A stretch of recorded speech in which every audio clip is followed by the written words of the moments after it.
여러분 안녕하십니까. 경제 현장 오늘 고광철입니다. 오늘의 주요 뉴스 전해드리겠습니다.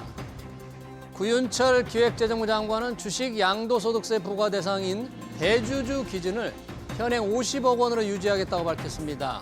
구윤철 부총리는 자본시장 활성화에 대한 국민의 열망과 기준 유지가 필요하다는 민주당의 입장을 고려했다고 말했습니다. 대주주 기준 유지 결정에 힘입어 코스피는 3,400을 돌파했습니다. 정부가 미국과의 관세 협상 과정에서 무제한 한미 통화 스와프 카드를 꺼냈습니다. 외환 시장 혼란을 막기 위한 안전장치가 필요하다는 취지인데요. 통화 스와프는 원화를 상대국에 맡긴 뒤 미리 정한 환율로 상대국의 통화를 빌려오는 일종의 국가 간 마이너스 통장입니다.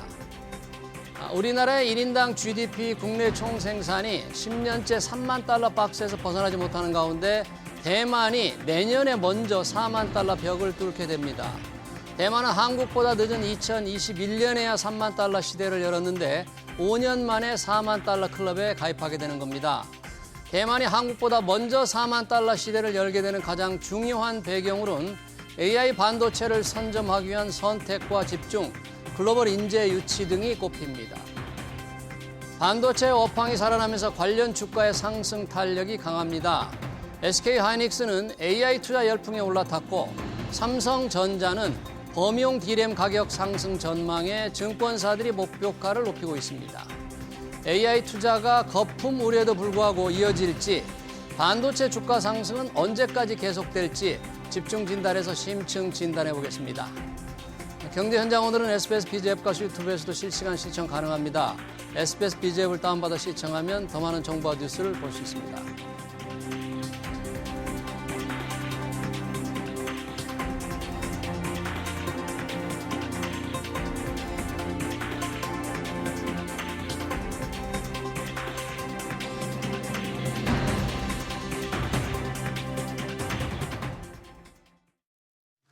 네, 오픈 AI, 브로드컴, 알리바바 등 글로벌 빅테크들의 AI 반도체 경쟁이 뜨겁습니다. SK하이닉스와 삼성전자의 주가도 AI 투자 열풍의 상승 탄력을 이어가고 있는데요. 수시로 나오는 AI 거품론을 뚫고 반도체 주가가 얼마나 갈지 두 분의 전문가와 얘기 나눠보겠습니다. 김창욱 보스턴 컨설팅 그룹 파트너, 강정수 블루닷 AI 연구센터장 나오셨습니다. 어서 오십시오. 안녕하세요. 반도체 주가 아주 상승 탄력이 강합니다. SK하이닉스, 삼성전자 똑같이 지금 신고가를 형성하면서 폭발적인 상승세를 보이고 있는데, 뭐 호재는 여러 가지가 있습니다만 구체적으로 보면 오라클, 미국의 이 데이터 센터를 대폭 확충하겠다. 이 훈풍이 조금 이어지는 건지 상승 동력은 어디에 있는 건지 강정수 센터장님 어떻게 보십니까? 이 반도체 주가의 이 상승. 저는 우선 가장 중요한 이 흐름을 이끌고 있는 건 AI 변수라고 저는 생각이 듭니다. 우선 AI가 1차 국면에서 저는 2차 국면으로 들어갔다고 저는 생각이 들고요. 2차 국면. 네, 2025년은 AI가 대중화되는 시기를 맞고 있습니다. 우선은 오픈 AI 이용자가 8억 명을 기록을 하고 있고요. 8월 달 기준으로 해서. 그리고 이 8억 명이라는 숫자가 계속해서 질문을 던지게 될 경우에는 많은 컴퓨팅 파워가 필요하게 되고요. 예측하지 못했던 수치라고 저는 생각이 들고요. 두 번째는 모델이 계속 좋아지면 예를 들자면 이 상암 일대에서 맛집에 대해서 제가 챗GPT한테 물어볼 경우에는 4.5 모델, 올해 초에 있었던 모델에는 이런 100개의 토큰을 씁니다.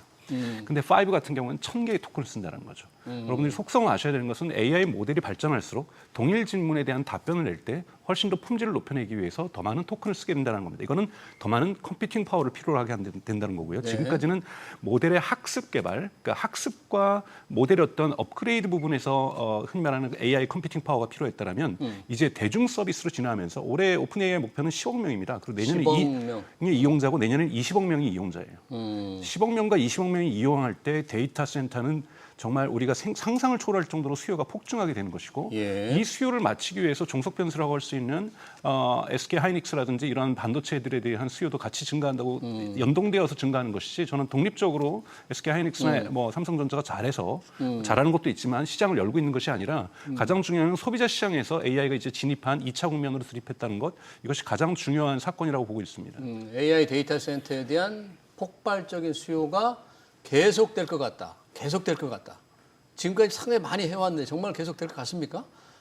네, 좀 당연하게 보여지고 있어요. 일단은 제가 올해 그 하이퍼스케일러들이 얼마나 지금 DC에 투자를 더 하겠다라고 얘기를 했는지를 보면 데이터 센터에 얼마나 오라클하고 오픈 AI가 뭐 합쳐서 5천억 불을 더 투자하겠다 이런 얘기가 하나 있었고 아마존이 올해 선언한 게 300억 불. 그러니까 뭐 한 1, 2년 동안에 300억 불을 더 투자하겠다. 네. MS도 200억 불. 지금 모든 하이퍼스케일러들은 다 투자를 더 하겠다고 얘기를 하고 있어요. 예. 그러니까 오히려 시장에서는 AI 거품론이 일고 있지만 실제로 하이퍼스케일러들은 더 투자를 할 수밖에 없다라는 얘기를 하고 있는 거고 그 이유가 잠깐 이제 네. 말씀도 하셨지만은 이 토큰 수가 늘어난다는 건 핵심이에요. 예. 그래서 품질을 높이고자 함이 있고 근데 모델 자체를 효율화하고자 하는 움직임들도 분명히 존재는 합니다. 아, 그래서 효율화한다는 얘기는 대규모로만 가지 않을 수도 있다 이런 얘기예요? 예를 들면 모델을 효율화하겠다는 얘기인데요. 이제 그 MOE라고 하는 개념이 있는데 네. 그냥 쉽게 설명하면은 특정한 전문가가 알고 있는 영역 내에서만 토큰을 내가 써서 이 효율화하겠다. 예를 들면 이런 노력들을 굉장히 많이 하고 있고요. 예. 예전에 딥시크의 열풍이 이제 그런 여러 가지의 모델을 효율화하겠다는 움직임들로 왔었던 건데 여전히 이제 효율화를 함에도 불구하고 안 된다라고 보는 이유들이 말씀하셨던 대로 정확도를 높이기 위한 이제 토큰을 더 써야 되는 것, 그 다음에 이것들을 요즘 예를 들면 챗GPT 같은 걸 써보시면은 이 프롬프트를 하고 나면 이제 얘가 무슨 과정을 거치는지가 계속 나오지 않습니까? 네. 예전에는 한 번 생각하고 한 번에 답을 냈으면 지금은 여러 과정의 단계적 과정을 거쳐서 답을 내거든요. 이게 이제 모델을 더 고도화하고 있는 노력들이라는 거고 결국 더 많이 쓰일 수밖에 없다. 그리고 또 하나는 멀티모달이라는 게 이제 좀 더 보편화가 되고 있다는 걸 보실 텐데 예를 들면 최근에 나노바나나 사건이 굉장히 좀 핫 이슈였죠. 이게 누가 만든 거냐.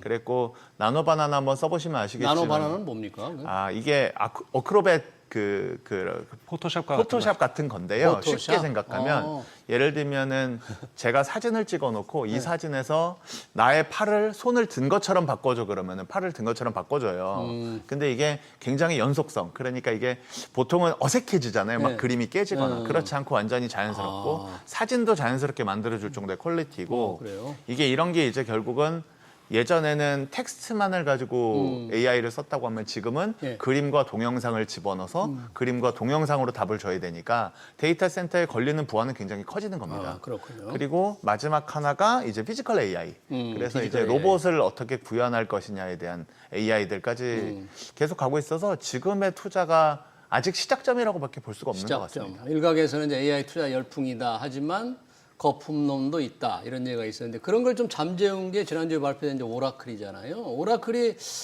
이런 클라우딩 장비 분야에서는 구글이나 아마존이나 마이크로소프트에 비해서는 조금 처지는 회사 아닙니까? 근데 그렇게 그렇죠. 시장을 그렇게 뒤집었어요? 그 전통적으로 이제 40년이 넘었죠. 사실은 전통적인 온프라미스라고 얘기를 하는 기업에다가 이 데이터 센터를 만들어서 여기에다 데이터베이스라든지 전통적인 기업 솔루션을 제공해왔던 게 오라클이고요. 사실 오라클은 전체 클라우드 시장에서 5위 정도밖에 안 됩니다. 1위가 아마존이고 2위가 마이크로소프트, 3위가 구글이고 4위가 알리바바거든요. 예. 이거보다 처지는 사실은 순위에 있었는데 이 서프라이징이죠. 그래서 저는 그냥 비유를 들자라면 뭐 가족들이 다 모였죠. 할머니 할아버지도 모이고 손주들까지 다 있는데 할머니 할아버지는 휠체어에 앉아 계셨는데 갑자기 일어나셔서 블랙핑크에 점프 뛰어 막 이러면서 춤을 추는 거예요. 그러니까 사람들이 놀란 거죠. 오라클이 이렇게까지 흔히 말하는 RPO라고 해서 지금은 실현하지 못했지만 가계약으로 앞으로 실현할 수 있는 규모의 이 지금 매출이 그러니까 요구사항이 클라우드 부분에서 4,550억 달러가 나온 거잖아요. 지금 이번에 2분기 그러니까 뭐 파이낸스 그게 좀 다르긴 합니다만 지난 2분기에 보면은 149억 5억 달러 정도밖에 안 했어요 매출을. 클라우드 부분에서는. 그런데 4,550억 달러가 아직 남았다라고 얘기한 것. 그리고 여기에는 오픈 AI 3천억 달러가 들어온 건데 스타게이트가 3천억 달러가 들어온 건데 스타게이트 말고도 1,450억 달러가 1,550억 달러가 밖에 있다라는 것. 그리고 스타게이트는 5천억 달러 프로젝트인데 3천억이 들어왔으니까 앞으로 2천억이 더 있다라는 것. 뭐 이래저래 해서 앞으로 이제 성장에 대한 가이던스가 상상을 초월하게 너무 좋다 보니 사실은 이게 예고가 됐던 거죠. 2월 달에 스타게이트 정책이 발표되면서 이것이 재무제표상으로 본격적으로 드러나기 시작하고 가이던스에서 드러나기 시작하니까 투자자들이 제가 보기엔 놀랐다라고 저는 생각이 들어요. 갑자기 뛰어하니까. 그것도 있고 RPO도 저는 중요하다고 보지만 이게 예. 오픈 AI의 전략하에 들어왔다는 게 굉장히 중요한 뜻인 것 오픈 같아요. AI와 지금 파트너로. 생각을 해보면 오픈 AI는 모델을 만들었던 회사인데 이제 자기가 클라우드 플랫폼을 가지고 데이터 센터를 구축해야 되는데 기술력이 어디서 협력을 할 거냐였고 그러니까 소프트뱅크든 등등 했지만 실제로 이거를 협력할 업체를 고르다 보면 하이퍼스케일러들은 경쟁자잖아요. 그러면 누가 할 수 있을까 생각을 했던 것 같고 그래도 클라우드 플랫폼을 가지고 있고 자체적으로 DC를 조금이라도 하려고 했던 오라클이 제일 훌륭한 파트너라고 봤던 거겠죠. 그러니까 둘이 게다가 오라클이 이미 이제 자신의 데이터 센터를 만들려고 엔비디아 칩도 많이 확보를 해놓은 상태였고, 그러니까 오픈 AI 입장에서는 내가 가지고 있지 않은 기술을 협력해서 이 시장을 주도해 보겠다라고 하는 뜻에 들어왔기 때문에, 그러니까 지금까지는 하이퍼스케일러 하면은 이제 4대 하이퍼스케일러라 불렀지만 5대 하이퍼스케일러가 이제 오라클과 오픈 AI 협력으로 탄생하는 모습이 투자자들 입장에서 굉장히 중요한 그 미래 전망을 가져왔을 거라고 생각합니다. 모든 지금 인공지능 투자의 주체는 오픈 AI 같아요. 발주를 네트워크 장비도 그렇고 브로드컴도 반도체도 마찬가지죠. 그렇고 오픈 AI가 대규모로 돈을 쓰잖아요. 네. 만약에 오픈 AI 아니라면 다른 데 가지고 이렇게 투자하는 수요가 그렇게 많지는 않지 않습니까? 사실 지금 오픈 AI는 투자할 돈 없습니다. 왜냐하면 올해 없어요? 400억 달러의 투자를 3월 달에 완료를 했고 그때 밸류에이션 기업 가치가 3천억 달러였고 이번에 8월 달에 뉴욕타임즈에 따르면 직원들 수당 옵션을 줬었는데 5천억 달러의 기업 가치로 수당 옵션을 나눠줬습니다. 근데 지금 벌써 돈이 바닥이 났다라는 거죠. 그런데 이제 다시 이제 추가 투자를 하면서 기업의 가치를 갖다가 4천억 달러나 5천억 달러를 만들어낼 것이고 그러면 우리가 투자자들이 얘기하겠죠. 여러분들 투자해 주시면 우리가 1억 달러 가겠다. 그러니까 5천억 1조 달러 가겠다. 이런 약속을 해야 되는데 가장 중요한 것은 지금 이용자들 규모에서 구글 제미나이 2등과 대단히 큰 격차를 보여주고 있다는 부분이고 구글 제미나이가 많이 쫓아왔어도 압도적인 격차를 가지고 있다는 거고 이거를 실현해내기 위해서 예를 들면 지금 노르웨이에다가는 H100 10만 개를 짓는 데이터 센터를 짓기로 했고 아랍에미레이트에는 20만 개가 들어가는 데이터 센터를 짓기로 했지 않았습니까? 이런 계획들은 뭐냐면 이제 서비스를 운영해야 되는 거예요. 학습은 마이크로소프트의 애저로 했지만 그리고 앞으로도 아마 걸려있기 때문에 학습은 마이크로소프트에서 애저에서 할 거라고 보고 있습니다. 그러나 이제 전 세계에서 동시다발로 서비스가 진행돼야 되는 것 이런 경험을 또 오라클이 다행히도 틱톡으로 가지고 있었다는 거예요. 틱톡이 오라클을 위해서 작동되고 있기 때문에 대중 서비스에 대한 노하우들을 하이퍼스케일러 중에서도 가지고 있다는 거고 이런 부분에서 오라클과 그리고 새로운 칩으로 해서 전 세계적으로 데이터 센터를 확장해야 되는 파트너를 찾고 있었다는 부분에서 의미가 있었고요. 저는 특별한 일 없으면은 이 오픈 AI가 이렇게 대중성을 확보했기 때문에 시장에 대한 투자금들이 들어올 수 있을 거라고 저는 생각이 듭니다. 네.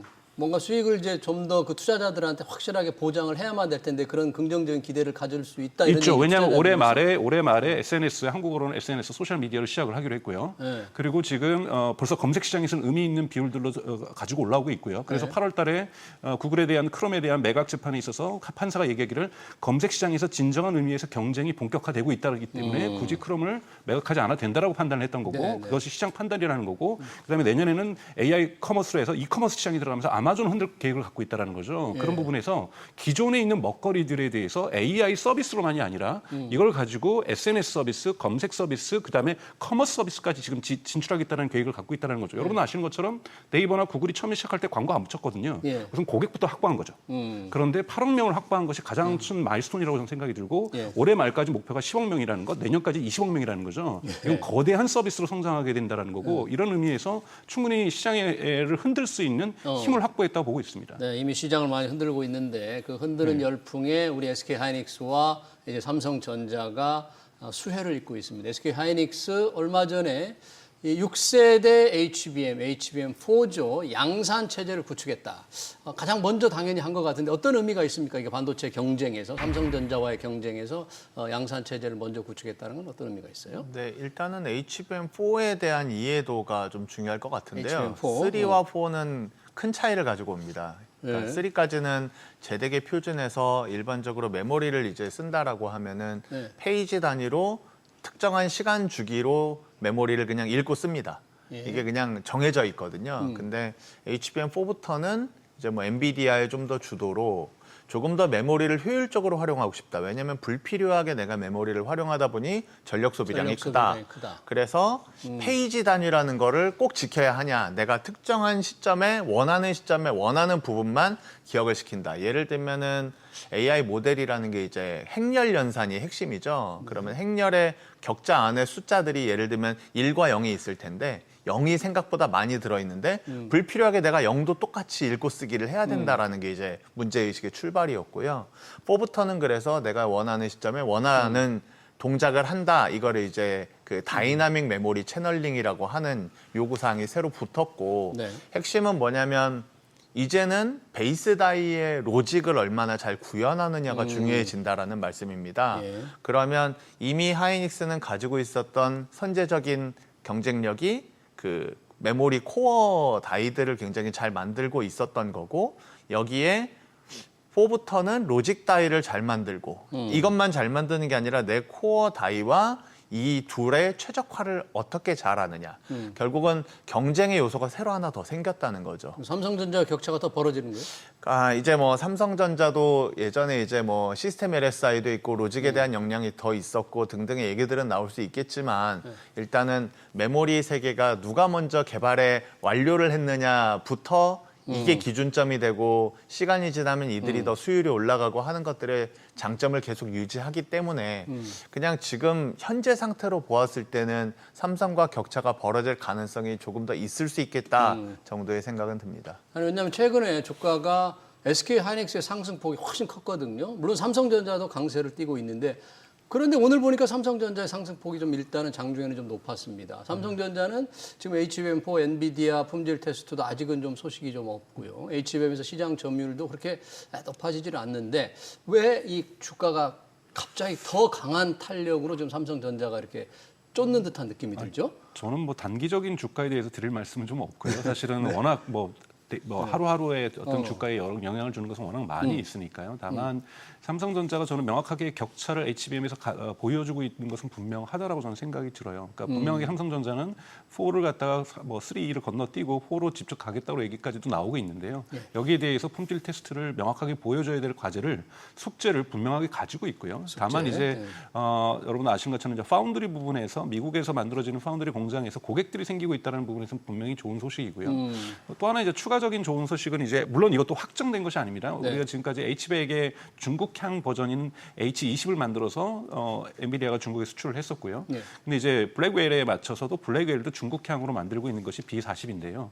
아직 이것도 미국 정부로부터 허가받은 건 아닙니다만 B40? 예, 이것이 엔비디아가 준비하고 있는 건데 여기에 이제 삼성전자가 만들고 있는 HBM이 아니라 여기에는 GDDR7을 집어넣겠다라는 보도들이 나오고 있다 보니 이것 또 확정된 것은 아닙니다. 확정된 건 아닌데 그 가능성은 열려 있는 거고 보도들이 있다 보니 이런 것들이 주가에 영향을 줬을 수 있다라고 우리가 추론해 볼 수 있는 것이지만 이거는 조금 더 좀 기다려봐야 되는 거고요. 특히 B40 같은 경우에는 미국 정부가 이거는 수출 결정을 해줘야 되는 문제이기 때문에 이것이 확정. 근데 물론 엔비디아가 노력하고 있고 추구하고 있기 때문에 그 가능성이 닫혀 있다고 볼 수는 없습니다. 하지만 미중 협상, 무역 협상이 아직까지는 진행형에 있기 때문에 이것이 다 완료되는 시점까지는 좀 더 기다려보는 것이 실질적인 펀더멘털에서 변화를 확인할 수 있는 절차가 아닐까라고 생각하고 있습니다. 네, 이 삼성전자는 지금 범용 D램에 뭔가 수요가 좀 드러날 거다. 그런 부분에서 상당히 기업 실적으로 이어질 거다. 이런 증권사 레포트들이 나오고 있는데 시장에 좀 긍정적으로 많이 바뀌고 있는 겁니까?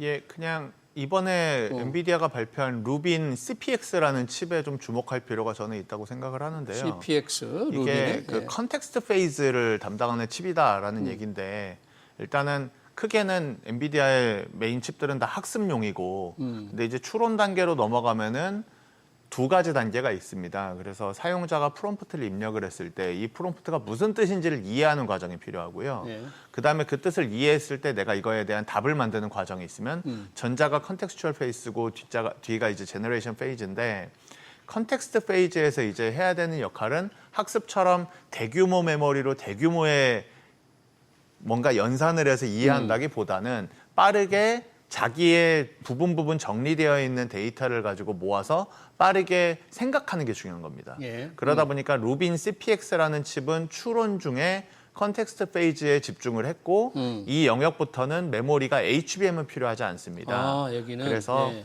그러면 이제 DDR-U 중에서 GDDR이 제일 속도가 빠르거든요. GDDR, 네. 그래서 GDDR을 붙이고 여기에서 이 추론을 더 세게 가져가겠다라는 게 이제 엔비디아의 넥스트 주도권에 대한 확보 게임을 하는 건데요. 예. 그러다 보니까는 GDDR7으로 가면은 하이닉스가 최강자냐, 아니 아니면 삼성과 삼성이냐. 마이크론도 유사할 수 있다라고 바라보는 시각이 지금 시장에서의 반응인 것 같아요. 그러다 보니 앞으로는 어차피 학습도 계속 투자는 일어나겠지만 추론이 커질 거고 추론 안에 다시 반을 갈라서 엔비디아가 여기에 또다시 주도권을 확보하려고 하는데 GDDR이 삼성도 그러면 여기 충분히 가능성이 높은 거 아니냐라고 보게 되면 시장에서는 좋은 가치로 평가할 수 있겠다.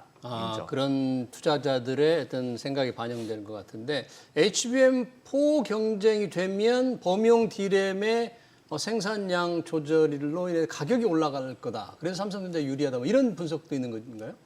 저는 뭐 그 마이크론 영역까지는 저희 뭐 판단하기는 어렵지만 좀 지켜봐야죠. 우선 HBM4가 결정되지 않았고요. 예. 그리고 이제 뭐 DDR 같은 경우에는 뭐 훨씬 더 전문가시지만 이 주기성을 많이 갖는 거잖아요. 주기성. 그러니까 주기성을 갖게 되는 거고 지금 한참 침체됐던 국면을 지나서 다시 상승 국면으로 진입하고 있다 보니까 여러 가지 뭐 긍정적인 신호가 나오는 것이 아닌가라고 저는 생각이 듭니다. 네.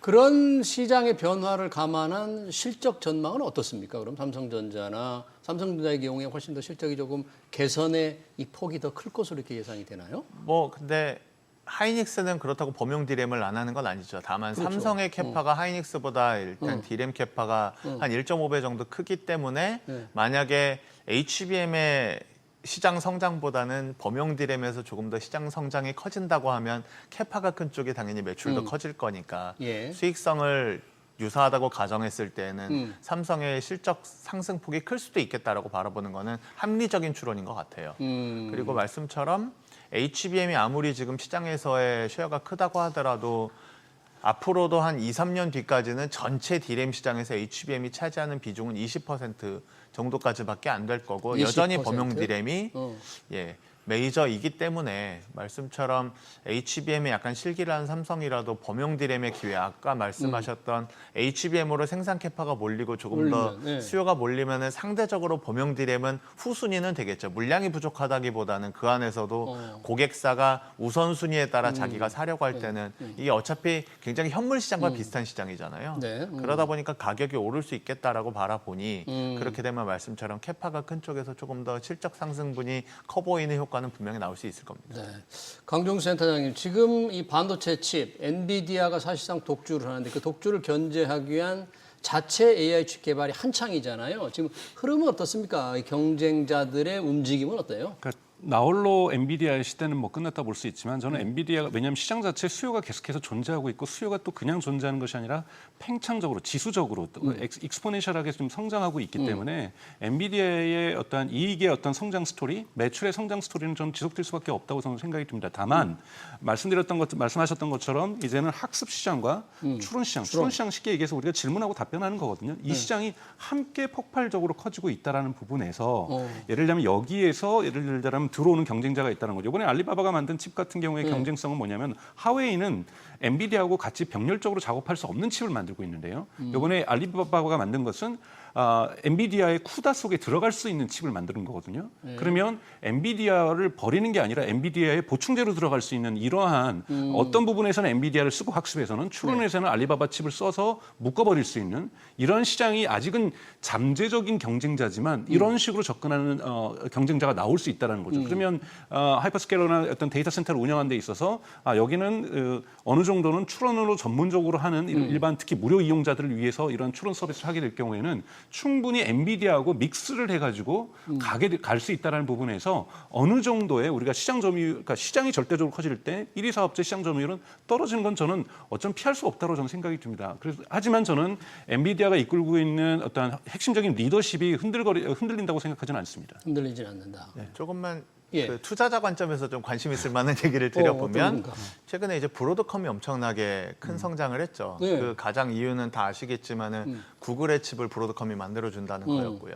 그리고 지금 이제 4대 하이퍼스케일러가 모두 다 자기 칩을 만들고 있죠. 특히나 아마존은 인퍼런시아와 그 트레이니움이라는 학습 칩 추론 칩을 둘 다 만들고 있고 그래서 원래는 이제 브로드컴이 어떻게 보면 하이퍼스케일러들한테 굉장히 불편한 존재가 돼버렸어요. 이들이 자기 칩을 만드는 핵심 역할을 해주니까 그러다 보니까 이제 구글부터 출발하는 이원화 운동이 이제 시작됐습니다. 이원화 운동. 그래서 브로드컴에게 그 앞 단계 설계를 맡기던 거를 이제 이원화를 시켜서 마벨에게 맡기거나 예. 최근에 이제 미디어텍도 좀 보시면 미디어텍이 여기에 이제 참여를 하기 시작을 합니다. 미디어텍은 대만에 대만 있는 회사죠. 그렇죠. 대만에 있는 그 AP를 만드는 회사죠. 예. 그래서 이거를 이제 고객사의 칩을 대신해서 만들어준다. 그래서 커스텀 칩 개발 사업자 뭐 이런 표현들을 쓰고 있는데요.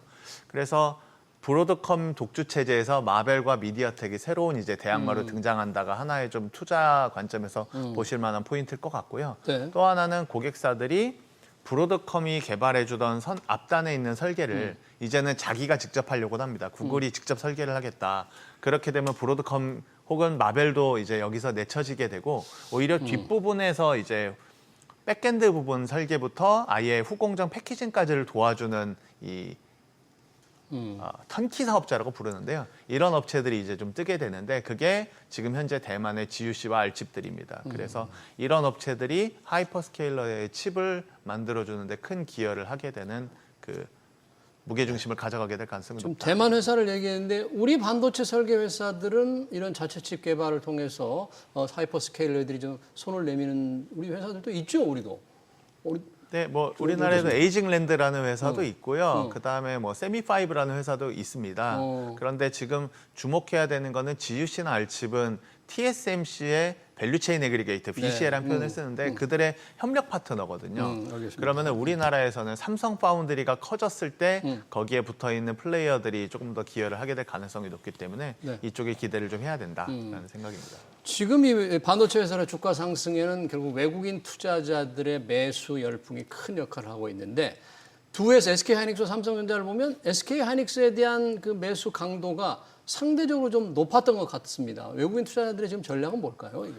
제가 그분들의 머릿속에 들어가 보지를 않아서 어떻게 평가할 수는 없지만 우선은 뭐 삼성전자가 우선 저평가를 받았던 건 사실이기 때문에 지금 그러한 이러한 상승 탄력을 받고 있다고 볼 수는 있다라고 좀 생각이 들지만 기본적으로 지금 미래 산업으로 볼 때 수익률이 높은 고수익률의 HBM이 시장 점유율이 전체 반도체 시장에서 작다 할지라도 대단히 수익률이 높기 때문에 수익률이. 이 부분에서 SK가 분명하게 마이크론이나 삼성전자를 앞서 나가고 있는 리더십을 보이고 있는 것은 확실하게 눈에 보이고 있기 때문에 SK 하이닉스에 대한 가치 평가는 다른 기준으로 보여줄 수밖에 없는 거고요. 하지만 정말 삼성전자 같은 경우 여러분도 아시겠지만 지난 분기에 진짜 최악의 실적들을 발표하고 있었던 거고 이 부분에서 흔히 말해서는 저점을 턴어라운드 했다라는 치고 다시 올라오고 있다라는 기대감들이 존재하고 있는 것이 삼성전자의 주가를 지금 이끌고 있는 힘인 거고 외국인 투자자들에게도 그 부분들의 어떠한 주목에 관심을 주는 부분이 아닐까라고 저는 생각이 듭니다. 네. 지금 3분기 이후의 실적 전망은 대체로 어떻게 좀 예상을 하세요? 회사님은 삼성전자, SK하이닉스 다 아주 긍정적인 레포트들이 많은 거죠? 지금 뭐 SK 하이닉스는 뭐 의심의 여지가 없다고 저는 생각이 들고요. 사실은 TSMC의 생산 역량만 된다라면은 뭐 모든 제품들이 다 소진될 수 있을 정도로 지금 시장이 크다고 볼 수 있는데 삼성전자는 실질적으로 이것에 대한 기대치들이 실적 개선으로 바로 이어질 수 있을지는 의심이 저는 들어요. 왜냐하면 이 파운드리에 대한 것도 계약도 미래의 이야기인 거고 여기에 대한 안정적인 이야기인 거고 HBM4도 미래의 이야기인 거고 유일하게 있는 것이 지금 GDDR이라든지 낸드 플래시라든지 이런 부분에서의 가격이 조금 상승되면서 수익률이 조금 개선될 것 같다라는 기대감 정도가 유일하게 삼성전자의 구체적인 펀더멘탈에 미치는 영향 변수라고 본다라면 얼마나 3분기 때 실적이 좋아질지는 사실은 물음표가 아직 남아 있다고 저는 보고 있습니다. 하지만 저점은 통과했다라는 기대감들은 분명하게 확실하다. 시장에 있다고 보고 있습니다. 네. 마지막으로 지금 반도체 하면 트럼프 대통령이 예고했던 관세를 짧게 한번 얘기를 해보고 싶은데요. 관세 반도체에 매길 것처럼 몇 차례 예고를 했잖아요. 근데 지금 좀 소식이 조용합니다. 어떻습니까? 미국의 트럼프 대통령의 반도체 관세 전략을 어떻게 봐야 돼요? 그냥 우리는 이렇게 이해하면 될 것 같아요. 트럼프의 핵심 목표는 미국의 공장을 더 많이 짓고 그 안에서 GDP 생산에 도움을 갖고 싶다라는 거잖아요. 그렇죠. 그러면 그 입장에서 한국 업체 혹은 해외 업체들한테 요구하는 걸 관세라는 거는 당연히 협상의 무기라고 저는 보여지거든요. 협상의 무기다. 대표적으로 칩세트 때 있었던 사건도 미국에 있는 반도체 장비를 중국으로 반입하지 않겠다로 시작했고 그 반대급부로 미국에 와서 투자를 하라고 했었고 그러다가 어느 정도 머뭇머뭇하다가 VEU라는 걸 만들었죠. 그래서 품목 장비의 허가를 받아야 된다. 그렇지만 1년 유예를 해주겠다라는 걸 했었고 제 생각에 이거는 저만의 시나리오인데 이제 미국 정부의 입장에서 관세로 또 한 번 이제 뭔가를 해보자라고 했다가 관세는 미국 입장에서 반도체 수출과 수입이 약간 뭐 조금 차이는 있지만 대략 한 1,000억 불대예요. 수입 1,000억 불, 수출 1,000억 불. 수출도 그 정도 된다. 그러면 상호 관세를 매기면은 미국 입장에서도 좀 골치가 아파지거든요. 네. 그럴 바에는 뭔가 다른 협상거리를 찾아보자였던 것 같고 네. VU를 다시 잡은 것 같습니다. 네. 근데 VU가 이제 다시 장비별로 일일이 다 승인을 받아야 된다라고 처음에 얘기했다가 지금 살짝 흘러가는 뉴스는 그냥 특정 뭐 기간만큼 1년 단위의 승인 이런 식으로 또 가면 이제 결국은 관세가 아니어도 다룰 수 있는 협상거리를 계속 찾고 있는 중이니 다시 거꾸로 돌아와서 관세를 당장 부과한다고 하기보다는 조금 더 현실적인 문제를 더 건드릴 수 있는 거죠. 특정 업체를 더 타겟할 수 있거든요. 관세는 특정 업체 그렇군요. 타겟이 아니라 여러 국가니까요. 이 증시에는 큰 영향이 없겠네요. 한때는 반도체 관세에 따라서 우리가 반도체 수출이 어떻게 될까 좀 걱정을 좀 했는데 그건 뭐 걱정 안 이미 해도 다 결정이 났잖아요. 지금 애플도 뭐 미국에 투자하겠다고 했고 물론 애플은 그렇죠. 직접적인 실리콘은 아닙니다만 TSMC 이미 공장 짓고 있고 SK 하이닉스 공장 짓고 있고 삼성전자 짓고 있다면 4개 기업 마이크론도 짓고 있고요. 그건 미국 기업이니까 네. 이미 들어올 기업들은 대부분 들어왔고요. 나머지는 저는 중국하고의 무역 협상이 아직 끝나지 않았다는 게 가장 중요한 거고 맞아요. 아직 여기 지금 끝나지 않았기 진행이 때문에 다양한 애드벌룬들이 띄어질 수 있다고 저는 생각이 들어요. 이것이 실제 어떤 압력을 가하기 위한 것인지 가짜인지 이건 저희가 알 수 없는 거고 H20에 대한 허가와 그리고 실질적인 허가 있음에도 불구하고 도장을 아직 안 찍어주고 있는 것 이런 것들도 다 협상과 관련된 거기 때문에 미중 무역 협정이 결정되기 전까지는 앞으로 이런 구체적인 어떤 이런 반도체 산업이라든지 기타 산업들에서 어떤 가이던스가 완전히 정해졌다라고 저는 확정하는 것은 무리라고 저는 생각합니다. 네, 잘 들었습니다. 최근 일고 있는 AI 투자 열풍 그리고 반도체 업황 전망까지 잘 들었습니다. 지금까지 김창호 보스턴 컨설팅 그룹 파트너 강병수 블루다데이 연구센터장이었습니다. 두 분 고맙습니다. 예, 감사합니다.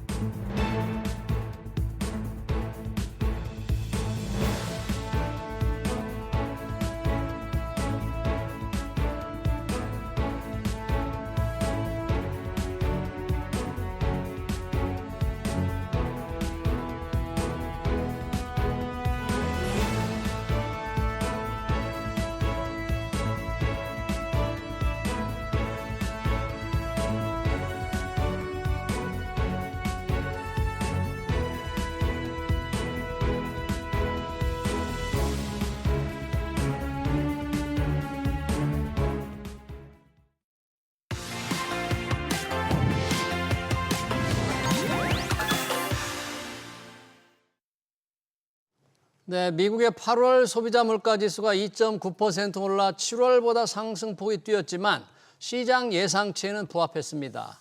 이제 미 연준이 이번 주 FOMC에서 기준금리를 얼마나 내릴지 그리고 연내 몇 차례 인하할지가 증시의 최대 관심사죠. 그런 가운데 코스피는 3,400선을 뚫었습니다.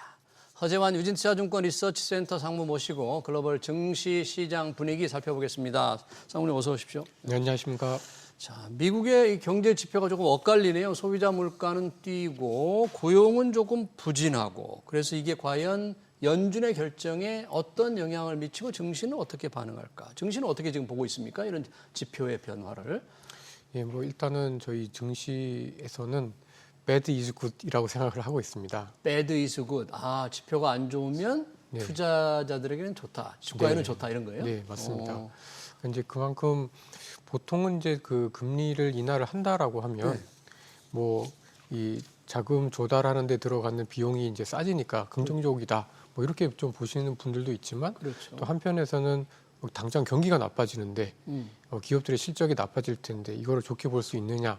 이 두 가지의 싸움이 이제 가장 좀 관건인데요. 이번에는 그 경기가 분명히 이제 고용을 중심으로 해서 좀 나빠지고는 있지만 그렇다고 해서 미국 경기가 침체로 갈 거다. 뭐 이런 걱정들이 사실은 좀 크진 않은 상황입니다. 근데 미국의 정부 부채는 많지만 미국의 민간이 특히 기업들이나 가게가 부채에 대한 부담 자체가 굉장히 좀 낮은 상태이고요. 네. 그리고 물가가 높지만 오히려 미국의 임금 상승률은 지금 거의 뭐 3.9%.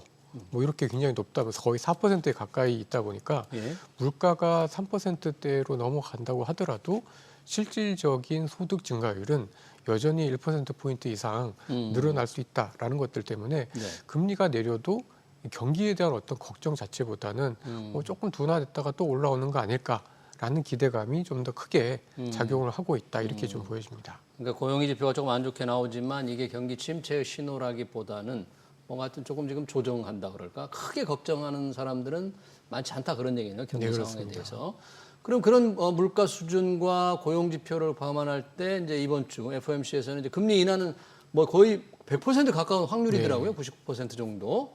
근데 인하 폭에 대해서 일부에서 말씀하신 대로 고용 지표가 안 좋으니까 0.5% 포인트 비컷 가능성이 있지 않느냐 그러는데 그런 가능성이 좀 살아 있는 겁니까? 어떻게 봐야 됩니까? 예, 사실 뭐 트럼프 대통령이 워낙 강하게 비컷 얘기를 많이 하다 비컷을 보니까 하라고 막 직접 예, 얘기했죠. 하다 보니까 그런 기대감이 전혀 없지는 않습니다만은 지금 미국이 물가가 아까도 말씀드린 것처럼 2.9%입니다. 전년 대비로 해서 2.9% 거의 3%대에 달하는 상황이다 보니까 아무래도 이게 금리를 인하를 하긴 하겠지만 단번에 비컷 50bp 이상 비컷 하기는 되게 쉽진 않을 것 같고 미 연준 내부에서도 일단은 한번 내리고 또 지켜보자라는 의견이 좀 더 크지 않을까라고 예상을 좀 하고 있습니다. 그럼 이번에 한번 예를 들면 0.25% 포인트 인하를 하면 내리면 이달에 또 연내 한 두 차례 더 남아 있잖아요, FOMC가. 네네. 어떻게 전망이 됩니까? 한두 차례 더 할 것 같습니까? 그러니까 지금 시장에서는 그게 이제 가장 관건인 것 같은데요. 일부에서는 뭐 2번 정도, 두 번 다. 또 어떤 분에서는 이번까지 포함해서 3번까지. 그러니까 연말까지 지금 이제 이번 주를 포함해서 3번 남았는데 네. 만날 때마다 연말까지 내린다. 3번. 예. 또 아니면 연속적인 건 좀 부담스러우니까 다음 달은 건너뛰고 또 연말에 한번 이렇게 좀 전망이 약간 엇갈리고 있는데 어쨌든 저희 생각으로는 이번 올해까지는 이제 금리는 좀 더 2번이든 3번이든 연속적으로 좀 내릴 가능성이 좀 높아지고 예. 오히려 이제 관건은 이제 내년인 것 같습니다. 내년에. 내년 상반기까지도 계속해서 금리를 내려가느냐, 그래서 3% 중반 밑으로 가느냐, 아니면 그래도 미국 경기가 다시 조금 더 살아나면서 3% 이상에서 금리 인하가 멈추느냐, 이게 조금 더 중요한 관전 포인트일 것 같습니다. FOMC에서 어느 쪽에 전망이 많은 편이에요? 내년에도 상당히 더 떨어질 거라는 전망이 많은 편이에요. 뭐 올해 뭐 한두 차례 더 하고 조금 이렇게 조금 점진적, 굉장히 속도를 조절할 거라는 전망이 많은 편이에요. 어느 쪽이 좀 앞서 있어요? 전망치로는? 전망치로는 이제 내년 중반까지 이제 최소 100bp 이상 3.25에서 3.5%까지 내려갈 거다라는 뷰가 조금 더 강한 것 같습니다. 아, 그래요? 네네. 그렇군요. 내년에도 조금 더 추가로 인하될 거다. 그런 가운데 코스피 연일 최고점을 지금 경신하고 있는데 보통 이제 9월에는 뭐 약세 장애로 합니다만 우리 시장 8월에 조금 부진해서였는지 9월에 참 좋습니다. 뭐 상승 동력은 뭐 정책적인 우리 대주주 양도세 대주주 기준이라든지 이런 데 힘입은 겁니까? 뭐 그렇게 봐야 되죠? 어떻습니까? 사실 이제 그 대주주 기준 완화 이야기가 가장 많이 나오곤 있긴 합니다만은 네. 사실 지금 주식시장에서 저희 국내 주식시장에서 주식을 공격적으로 사고 있는 것은 바로 외국인이고요. 외국인들. 예. 또 외국인이 가장 많이 사고 있는 종목은 역시 SK 하이닉스와 삼성전자입니다. 그러니까요. 그러니까 결국 대주주 기준 완화라는 게 심리적으로는 조금 더 긍정적인 영향을 준 건 맞지만 실질적으로 외국인들의 어떤 그 매매 패턴으로만 보면은 지금 현재 주식시장의 상승의 원동력은 역시 AI 투자에 대한 기대감이 가장 컸지 않았나라고 좀 보여집니다. 네, 우리도 이제 앞 시간에도 그 부분을 좀 얘기를 했었는데 그런 기대감이 계속 이어지면서 탄력이 어느 정도 더 갈 것인가 상당히 올라와 있는데 조금 주가 지수가 너무 부담스럽지 않나 아니면 뭐 연말에 뭐 코스피 3,500을 뚫을 것이다 여러 전망들이 있는데 어떻게 보십니까? 조금? 예, 사실 이제 저는 개인적으로는 조금 주가가 좀 많이 올랐기 때문에 이제는 올라가더라도 좀 천천히 오르지 않을까라는 생각들을 좀 하고 있는데요. 예. 근데 지금 저희가 이제 코스피 그 시장의 어떤 밸류에이션이라고 하는 주가 수익 비율이 지금 이제 11배입니다. 11배, PER이 11배. 근데 이제 저희가 이제 코로나 이후에 가장 높았을 때가 이제 14배까지 올랐었거든요. 그래서 사실 이제 지금 뭐 그 유동성이 미국을 중심으로 해서 굉장히 많이 풀려 있는 돈을 상황에서 워낙 많이 푸니까 지금. 여기다 또 금리까지 인하를 하고 또 내년까지도 재정도 확장적으로 간다라고 하면은 사실 14배까지는 잘 모르겠습니다만은 적어도 지금이 고점은 굉장히 아닐 가능성이 굉장히 높다라고 좀 보여져서 예. 추가적인 상승에 대해서 좀 더 저희가 무게를 두고 시장을 좀 바라봐야 할 필요가 있을 것 같습니다. 네, 지금 PER이 주가 수익비 11배인데 이보다는 좀 더 갈 수 있다. 뭐 12배, 13배, 14배에 따라서 코스피 지수가 대략 결정되는 거니까요. 지금 11배 정도. 보통의 경우 이렇게 전고점에 달한 다음에 추가로 오르는 폭, 과거 이 주가 지수 그래프를 보면 어떻습니까? 이게 전고점에 달한 다음에 상승하는 폭은? 보통은 이 마디 지수라고 하죠. 뭐 1000포인트라든지 네, 마디 2000포인트, 지수. 뭐 3000포인트 이렇게 돌파하기까지는 사실 돌파하고 난 다음에 꽤 좀 쉬는 구간들이 좀 있었습니다. 근데 이제 사실 이번에는 마디 지수도 아닌데다가 네. 기본적으로는 좀 이 주식시장을 이끄는 어떤 힘들이 예. 과거에 비해서는 조금 더 강하고 정책적으로도 강하고 돈의 힘도 좀 센 편이고 또 이 AI라는 어떤 굉장히 중요한 테마 성장 동력에 대한 신뢰도 계속해서 좀 남아 있는 상황이기 때문에 추가적인 상승세가 좀 더 가능하지 않을까라고 좀 판단이 좀 되어지고요. 네. 앞서 말씀드린 것처럼 저희가 이제 코로나 이후에 뭐 13배, 14배 정도의 네. PR이다라고 하면은 뭐 지금 레벨에서도 적어도 내년 상반기까지 조금 더 시장이 한 20% 이상은 추가적으로 좀 상승할 수 있지 않을까라고 또 생각해 볼 수 있을 것 같습니다. 네, 그러네요. PER 기준으로 본다면 한 20% 이상 내년 상반기까지 오를 것이라는 전망. 자, 분야별로 들어가 보면 그동안 우리 시장을 조금 주도했고 투자자들이 좋아했던 조방원, 조선방산, 원전이 좀 시큰둥하죠 지금. 네네. 외국인들의 관심이 이쪽 부분에 좀 줄었나요? 아니면 뭔가 조금 전망이 조금 안 좋아, 방향이 좀 바뀐 것 같아요. 왜 그런가요 지금? 사실 외국인들은 여전히 뭐 하나 에어로스페이스라든지 현대 롭템 같은 주식들은 여전히 좀 선호를 하는 편인데요. 아, 그래요? 근데 이제 지금 보면은 조선 방원, 뭐 조선 방산, 뭐 원전 이런 산업들이 결국은 트럼프 수혜주, 트럼프 수혜죠. 네, 또 관세에 좀 자유로운 그런 그렇죠. 종목들이었는데 지금 약간 관세에 대한 부담감이 조금 약해지고 있고 오히려 시장은 지금 AI 투자 쪽, 그러니까 반도체에서 반도체 주변에 있는 다른 산업으로 지금 확산되고 있는 쪽에 조금 더 무게가 실리다 보니까 예. 아무래도 이제 반도체, 뭐 반도체 장비, 소재 이런 업종들과 저희 국내 주식시장에서는 이제 증권, 은행, 보험, 뭐 지주사 이런 쪽으로 좀 관심들이 좀 더 확산되고 있다 이렇게 좀 봐야 될 것 같습니다. 네, 관심이 좀 확산되고 있다. 요즘 시장 굉장히 주식시장 좋은데 보통 이렇게 위험자산이 좋으면 안전자산에서 조금 돈이 빠지는 경향이 있잖아요. 그런데 채권이라든지 특히 금 함께 올라가지 않습니까? 이게 어떻게 봐야 됩니까? 그냥 그저 홍수처럼 돈이 풀리니까 금리가 낮아지니까 모든 자산이 다 오른다 뭐 이렇게 봐야 됩니까? 어떻게 해석을 해야 되죠? 예, 사실 지금 뭐 글로벌 주식시장도 사상 최고치 수준이고 뭐 금도 사상 최고치 수준이고 네. 뭐 일부 부동산 가격도 사상 최고치 수준이고 예, 모든 가격 자산이 사실은 굉장히 좀 많이 올랐고 네. 사상 최고치 수준입니다. 근데 이제 말씀하신 것처럼 유독 최근 들어서 또 이 금 가격 또 그렇게 그러니까. 강한 이유는 네. 이제 인플레에 대한 부담 때문인 것 같습니다. 인플레, 인플레 생각해서. 그러니까 인플레가 지금 이제 조금씩 높아질 거다라는 기대감들이 있기 때문에 예.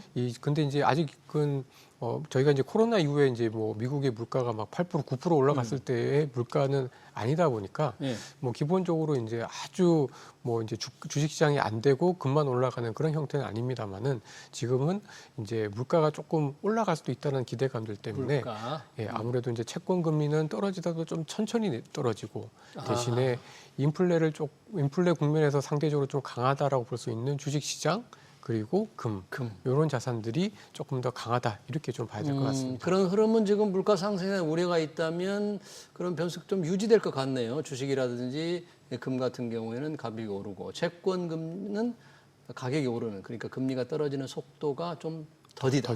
예. 그러니까 채권 가격이 오르는 것도 좀 더딜 것이다. 왜냐하면 투자자들이 이제 장기 국채는 이게 굉장히 그 속도가 금리가 떨어지는 속도에 따라서 수익률이 민감합니다. 차이가 많이 나잖아요. 네, 맞습니다. 예. 뭐 30년물 같은 경우는 굉장히 차이가 나니까 그 부분을 이렇게 예상을 해주셨네요.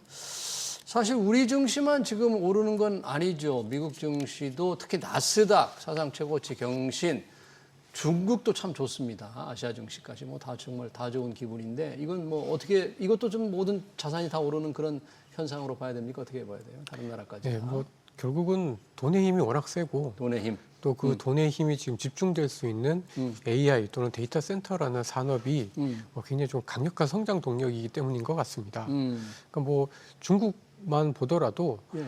중국 시장 지금 경제 지표들이 되게 좀 부진한 중국 편입니다. 경제 지표가. 예. 예. 근데 그럼에도 불구하고 중국 주식 시장에서 지금 주가가 올라가고 있는 업종들은 홍콩 시장에서는 뭐 알리바바, 텐센트, 뭐 샤오미 그쪽 다 테크 업종들. 예, 그런 업종들이고 중국 본토에서도 이제 그 케이블 만드는 회사들 케이블, 전력, 데이터 센터에 들어가는 케이블 만드는 회사들이 주가가 전력 장비. 엄청 세고요. 네. 그다음에 이제 반도체 회사들 반도체. 주가가 좋고 또 돈이 많이 풀려 있다 보니까 뭐 은행주들, 증권주들 주가가 또 상당히 좋은 편입니다. 그래서 저희도 좋지만 뭐 일본, 뭐 중국, 뭐 비롯한 이 아시아 시장에서도 이 금융주 그다음에 뭐 반도체를 비롯한 AI 테크와 관련된 기업들 주식들이 동반 좋아지고 있다 이렇게 이해하시면 될 것 같습니다. 뉴욕 증시도 역시 빅테크 7개 형제 M7이 조금 상승을 지금 주도하고 있는 거죠? 네, 그렇습니다.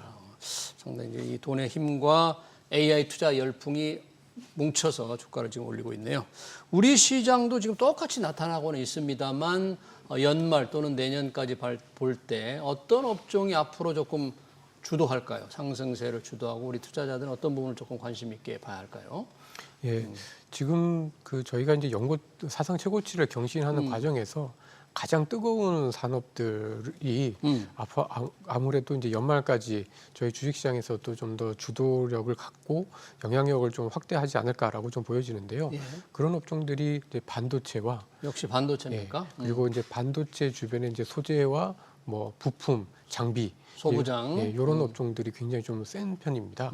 그리고 최근 들어서는 뭐 디스플레이와 관련된 업종들도 굉장히 좀 센 편이고요. 예. 그리고 또 이제 원래 이제 좋았던 업종들 중에는 이제 조선 업종들도 좋고 조선 업종도 조금 그래도 밝게 보시는 네, 건가요? 네. 네, 그리고- 조금 주춤하지만. 네. 그리고 이제 은행을 비롯한 금융주들도 저희가 좀 긍정적으로 좀 볼 수 있지 않을까 싶습니다. 금융주는 뭐 정부가 자꾸 뭐 상생금융이다, 교육세다 해서 좀 부담을 많이 주고 있는데 괜찮겠습니까? 이게 아무래도 이제 4분기가 되면 또 이제 배당의 계절이 배당. 다가오게 되는데 아무래도 저희 한국은행이 이제 9월에 이제 미국이 금리를 인하를 하게 되면 예. 10월에도 저희가 한 번 더 금리를 내릴 가능성이 굉장히 높아질 것 같고요. 아무래도 이렇게 금리가 조금 더 내려가는 과정에서 또 연말이 다가오면은 뭐 이렇게 배당을 많이 줄 수 있는 뭐 은행주라든지 증권주라든지 보험주, 뭐 상사 주식들 이런 주식들에게 관심을 가질 필요가 있지 않을까 싶습니다. 네, 알겠습니다. 주간 증시 전망 지금까지 허재환 유진투자증권 리서치센터 상무였습니다. 고맙습니다.